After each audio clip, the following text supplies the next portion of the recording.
I'm glad that we can finally have our own committee meeting. And we can relax a little bit and be comfortable and maybe have some fun today. How about? So let's start off with bill introductions. Does anyone on the committee have bill introductions today? Are there anyone in the peanut gallery that has bill introductions today? Seeing none. Okay, no bill introductions. The first thing we're going to do today is a presentation on junior achievement of Greater Kansas, and Megan Sturgis is here, I think, to go through that with us. Does IT have the presentation, or do we need to get it to you? Do you have the presentation? Oh, you're going to do it for her. Okay. All right.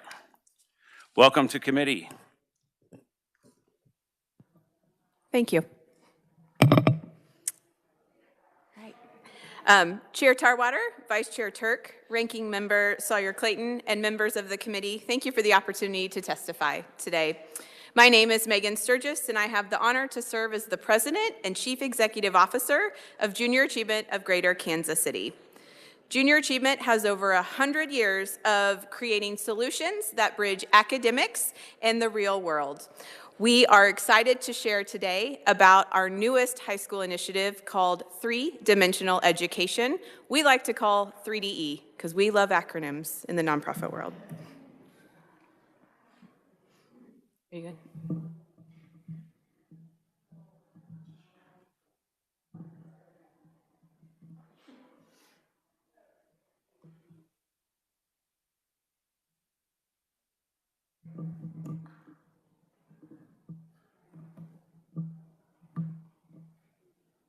It just worked. What happened?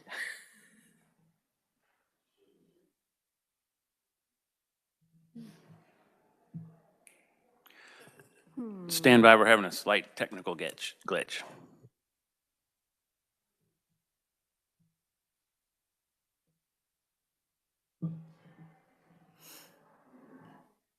it's just showing your screen. Okay, just present it and then I'll do it again. Okay.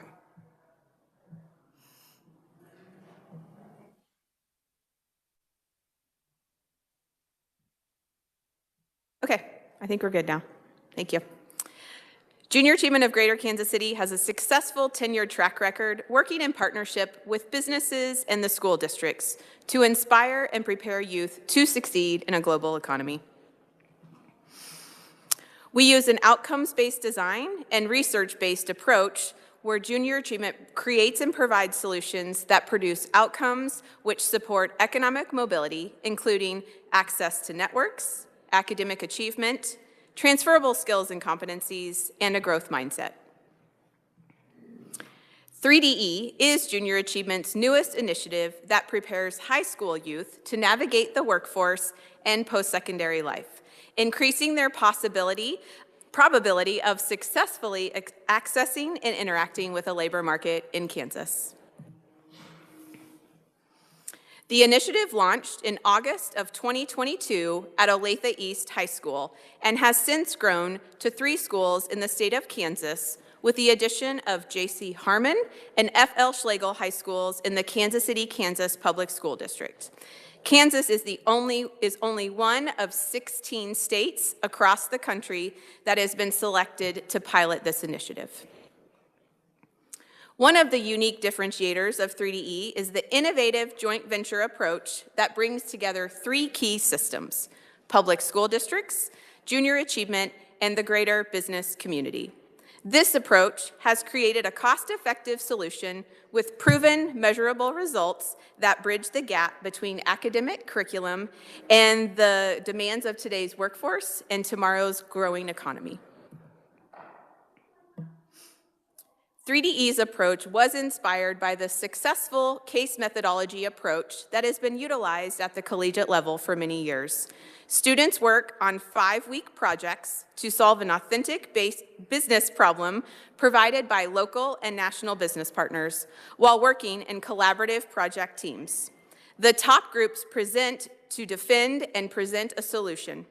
The top groups are then, in a pitch-style format, are assessed by a panel of judges, which are sponsors from the business problem presenter, and they deem a winner and also provide critical feedback to the students. You'll see on the screen here there are a sampling of some of the businesses that are currently engaged. These businesses are providing financial support as well as volunteer mentors to support the student development. The students start their 3DE journey in 9th grade and continue the program through graduation. At the conclusion of 10th grade, the students have completed 12 case challenges representing 12 unique companies. As they progress to the 11th grade, they apply their learnings by creating and designing an entrepreneurial venture. The 12th grade capstone project, known as Senior Consultancy, allows students to serve as consultants to a local business where they are charged to solve a bigger problem and present a comprehensive solution. Upon graduation, 3DE students have a high school diploma, a portfolio of 16 authentic business projects, and a competency transcript highlighting proficiency and maybe even mastery of 3DE's 6 core competencies we believe necessary for economic mobility. The competencies include self-direction, engaging communication, effective collaboration, cultural agility, critical and analytical thinking, and creativity and innovation. According to the Challenge to Compete Workforce Report issued by the Kansas Chamber in 2020, which was updated again in 2021, without new efforts, projections show Kansas's available workforce will not grow during the next decade. They cite and call out various challenges and opportunities, which include businesses having significant trouble finding workers with the qualified skills, understanding that there are alternate paths to career and individual economic success other than the 4-year collegiate degree. They say businesses must increase involvement with schools. Education and training institutions need to respond quickly to meet the workforce changing needs. And educators and parents need to have a better understanding of workplace realities of today and the career options in Kansas. I can tell you very proudly that 3DE is a comprehensive approach that can solve for many of these challenges. 3DE is developing the next generation of talent now so they are ready for a successful transition to the workforce. We think that this is the right solution because of a few factors. 3DE is building a qualified talent pipeline in Kansas.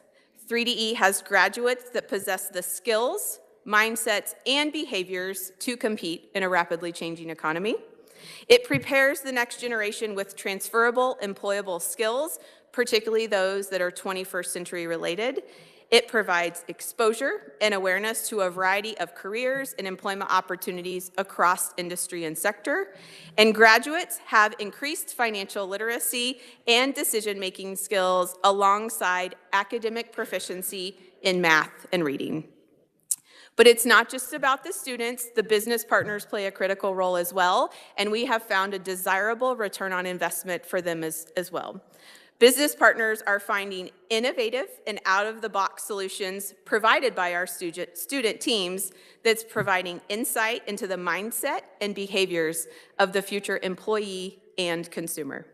It's also informing employers of the future needs and skills gaps or proficiencies of the incoming workforce. This is informing businesses to think about training, recruitment, and policies and procedures. And finally, it's building the talent pipeline earlier, prior to college, and attracting students to consider future employment here in Kansas by offering pre-employment offers, scholarships, and internships during their 11th and 12th grade year. We do have early proof points and data that show the effectiveness and impact of this program. There is a 41% increase in students seeing the relevance of school in the first year during their 9th grade of 3DE. This is really important because we've all asked ourselves during that high school phase, why did I need to learn that? We're helping kids solve that very powerful question. There is a 5% and 7% average increase in math and English language arts proficiency. Nationally, there's a 29% higher rate of college enrollment, and nationally there's a 79% persistence rate of post-secondary enrollment, meaning students are still enrolled in their collegiate experience 2 years after high school graduation. And locally, through JA of Greater Kansas City, we have an 85% renewal rate of business partners who are recommitting to participate in the program after 1 year of partnership. 3DE is a cost-effective solution that, at scale, we believe will positively impact the economic growth and development of Kansas. We are here to present an opportunity for you to consider a state budget allocation in the amount of $950,000 over a 2-year period.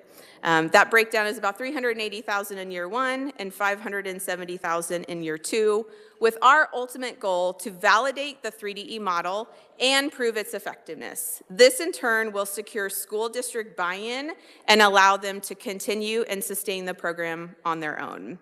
Our long-term vision is that we can expand 3DE across the state so that we can support suburban, urban, and rural communities. And so when I was working with students at Olathe East, they were helping me put together our presentation today. I asked them, what you know about 3DE, what do you think this could look like in another, town in Kansas? So they picked Clay Center because one of their teachers has family in Clay Center and she inspired them. And so they did some research and identified some business partners that they think would be great partners to activate 3DE when we are ready to expand. And coming into a closing here, 3DE, we believe, is accelerating economic opportunity and mobility for youth. It prepares youth to navigate the world of work and life beyond the classroom.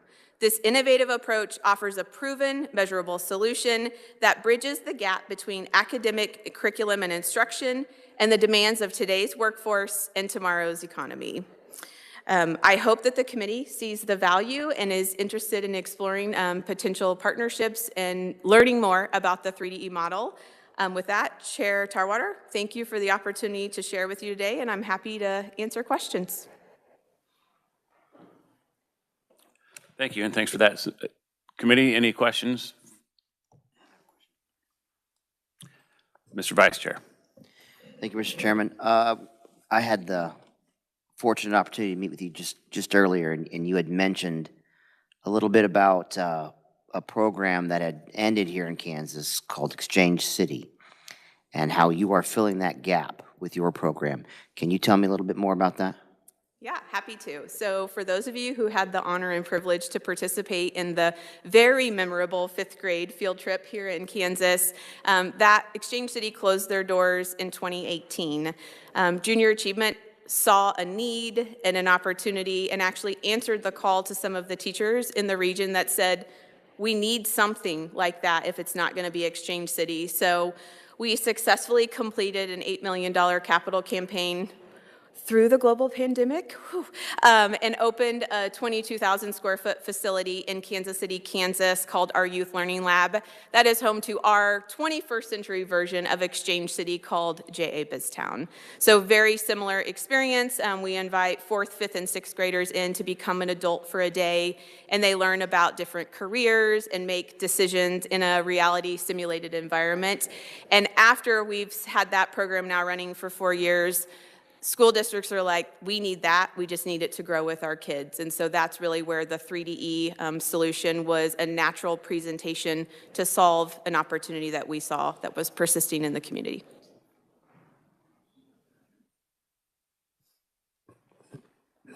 Representative Wassinger. Thank you, Mr. Chair. Where do you plan to go with that, expanding your program? How far west are you planning to go? And just FYI, I'm from Hayes, so Yeah, I'm yeah. asking if you're going that far. I'm a Salina girl, born and raised, so I know that, once we get back there, people feel like there's not the rest of the state, but I recognize it's there. So we, as you know, we're only in year 3 of running the 3DE model, and we have learned a lot. I mean, this has been a much heavier lift than maybe we have ever done with any other program of this magnitude. But my vision, long term, is that we would be able to scale this. I can't put a time frame on it because I don't know exactly what that would cost and would we have the resources to do it. But I would love to see this as a statewide initiative. I will also add that at the national level, because Junior Achievement is a national organization, with those 16 states right now that are participating in 3DE, we have a long-range vision, I think 2035, 2036, that we would have over 125,000 students enrolled in 3DE across the country, which is going to require growth in Kansas for us to get there, that then we would have the second largest school district in the country and would be able to inform opportunities that would then be able to scale further nationwide. Thank you, Mr. Chair. And now I forgot what I was going to ask you. Oh, no, it's gone. I'll come back to it. Okay. I think Laura Williams had her hand up. Representative Laura Williams. Thank you, Mr. Chair. And Megan, I think it's like so ironic. I'm here virtually. Yes, Stephanie. But I had this meeting on the schedule, so I just actually came from Olathe East and got to see their 3DE program. And Representative Turk, I actually was mayor of Exchange City when I was in 4th or 5th grade. I think it was 5th grade. So maybe it was a bit prophetic of the life that I live now. But I think, Megan, one, I wanted to ask you if you would talk about the marketing expo that you have also with your students in a way that we can get involved as a committee to see firsthand. And two, I know the invitation is there for all of us to come and see some of their coaching classes at Olathe East. So I just wanted to kind of tee you up for that too. So thank you for having me at Olathe East, and I'm sorry I couldn't be there in person today. Yeah, you're welcome. Thank you for coming out to see it. Yes, the students in 11th grade are now working on their entrepreneurial projects. Right before the holiday winter break, they went through a round of seed funding competition where they were deemed a little bit of startup money to begin the next phase of their entrepreneurial journey. And then there will be a school-based kind of final market day where the students will pitch their final ideas, taking all of the feedback that they've heard from the business coaches throughout the school year, and ultimately, you know, to win a prize and, quite frankly, bragging rights as an 11th grader. And then April 1st, at the Kauffman Foundation Conference Center, we are inviting everyone to a community-wide event where we're going to do a regional showcase. So those top teams that have completed their entrepreneurial project will compete for kind of regional prize and bragging rights, and so would welcome anyone to come out to that. But also, if you ever want to pop into KCK or Olathe, if you happen to be in that region, would welcome an opportunity to show you around and see 3DE in action. Committee, any other questions? I have a couple. I wasn't, I think I'm too old to have participated in the Exchange City thing, but I did take my kids there. I was the proctor, and one of my kids decided he would rob the bank, and he was no longer allowed to participate that day. So There's always one. Every day there's always one. committee, you're going to get to know my family quite well. I've got a lot of good stories. So, but anyway, where do you get your students? I mean, how do you recruit for your program? Yeah, so one of the really great things that I think school districts love about the 3DE model is that we are actually able to do a whole grade level. So in Olathe, obviously, Olathe East is a very large high school. They weren't quite ready to go full scale. So we'd work with the students as 8th graders to do informational sessions. We do parent guardian info sessions. And then we get about half of our enrollment from those just organically. And then we work very closely with the principals and the counselors at the 8th grade and 9th grade level to help us identify students that may be a really good fit, which there is really no qualification for 3DE. It's more of like, are you opting in? And so they help us recruit. But in Kansas City, Kansas, they saw the value of this and said, you know what, we're just gonna automatically enroll every incoming 9th grader into the experience. So at Harmon, we have over 300 students engaged in the model, and Schlegel is about 250 some. So we really invite people in and make it a choice. And so that way we have no eligibility requirements. As long as you are a student at that school, you are ultimately eligible. That's the only piece of it. So like even in Olathe, they didn't offer it to everybody. They got to kind of decide Correct. who was the And- best fit. Can a student opt in there even if they weren't one of the identified students? They can. And so what we saw happen was after ninth grade, the kids started talking about it and soliciting their friends to come on board. And so we did have a handful of students that moved or just elected to opt out afterwards. But we added 10 more students the sophomore year to that class because of peer pressure or excitement from their peers and colleagues. But so we have some fluidity up until 11th grade. Once we hit 11th grade, we're really learning and applying everything from 9th and 10th. So we don't necessarily allow students in at the 11th grade point. But Olathe made a decision to do a cohort or like a school within a school model is what we call, because they had all the other academies that were present. And so they were adding this as an additional option to expand their academy model. And I don't know that they have intentions to do full school, but they're continuing to lean in more every year. So, and you had some students up here yesterday, right? I sure did, yeah. We couldn't I'm sorry they coordinate. couldn't be here today. We Yeah, couldn't if we- justify 2 days at the Capitol. No. We meet at the same time, and so they couldn't do both committees. So there is a video of the kids participating. What committee was that? Agricultural budget? Agricultural budget. So if you get a chance, log on to YouTube and watch that from yesterday so that you can see the product that they produced, and it's pretty cool from what I understand. So, committee, any other? Representative Poskin? Thank you, Mr. Chair, and thank you so much for coming to present. And I also had the opportunity to watch this program in action. It was pretty fabulous, and all 7 of my children did Exchange City. I don't think any of them robbed a bank, but they walked on the grass, for sure. They didn't stay on the sidewalk. But thank you for this, and I think this real-world learning is so critical and important to developing the skills that we want to see in our workforce in Kansas. So thank you.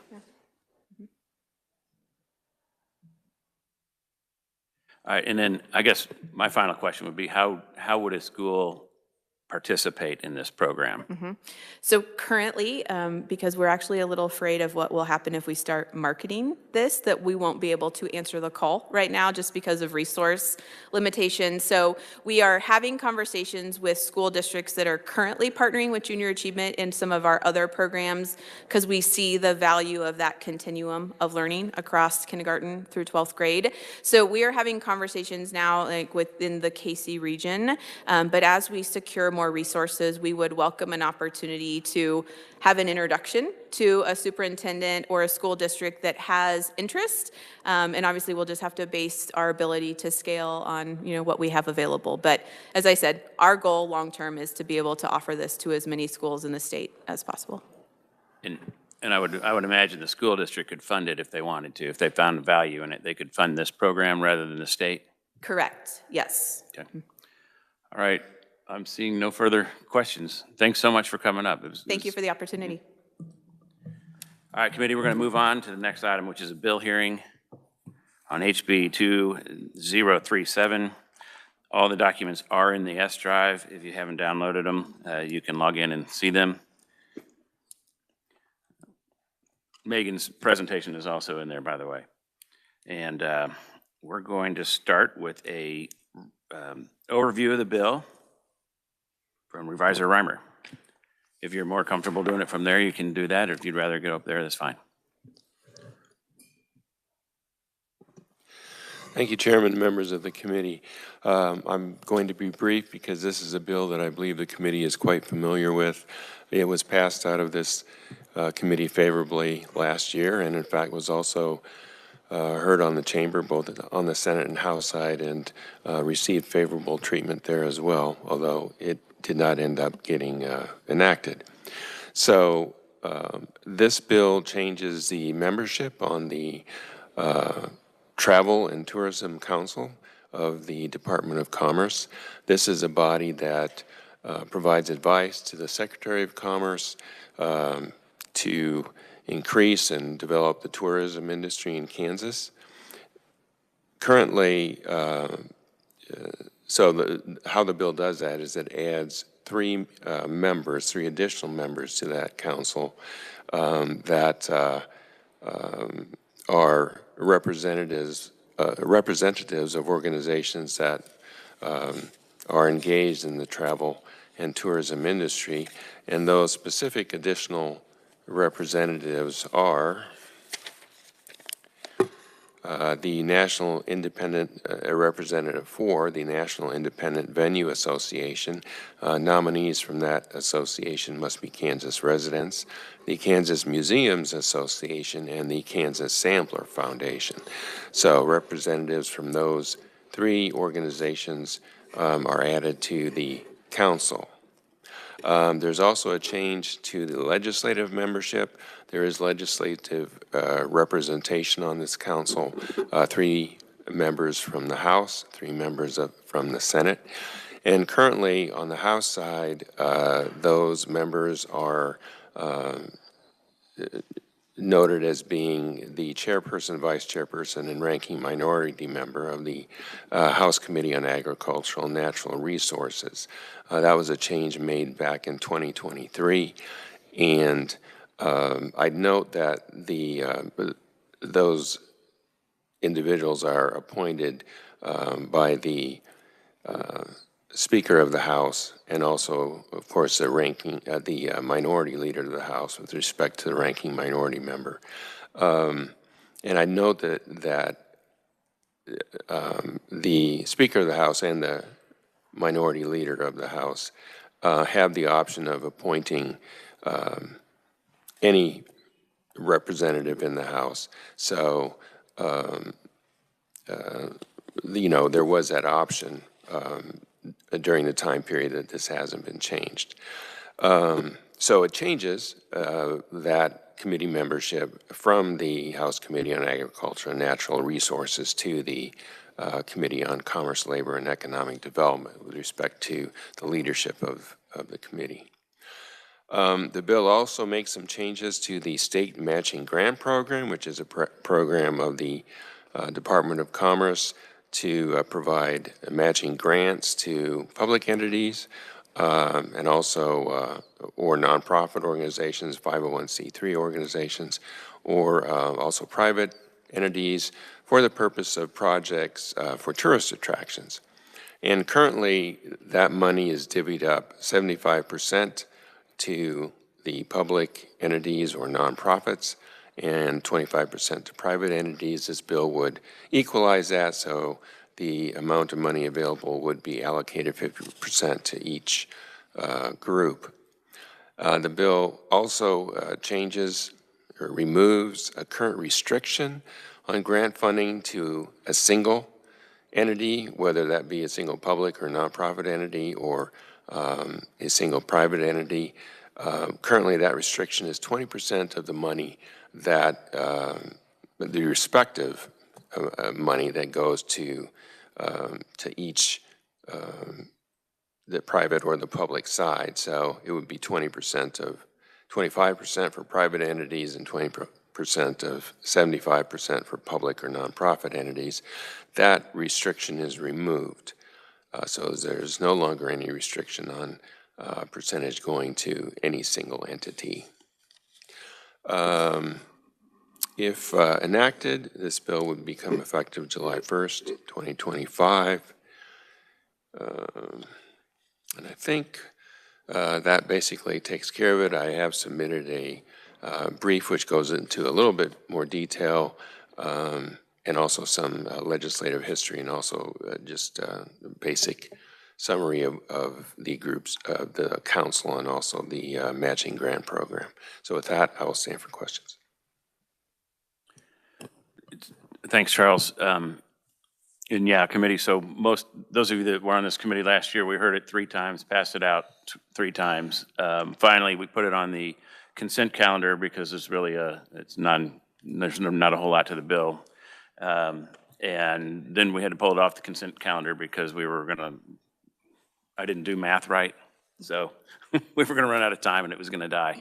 So we ended up passing it over to the Senate right before turnaround, I think.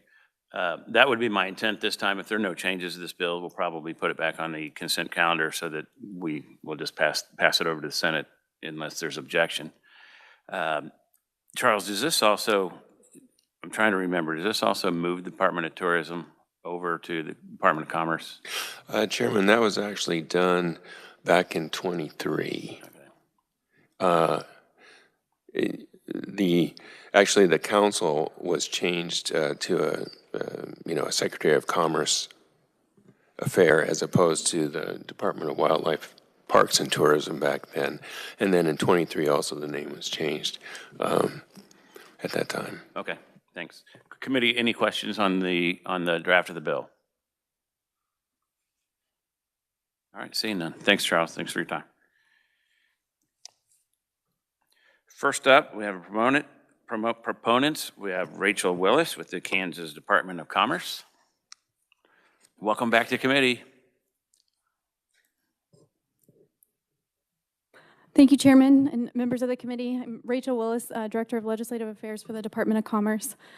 Yes, you all that are not new to commerce have heard this bill several times, and it's not an urgent issue, and so things happen, and you all are so busy, we just have run out of time each year. So we're back again to try to successfully get it across the finish line.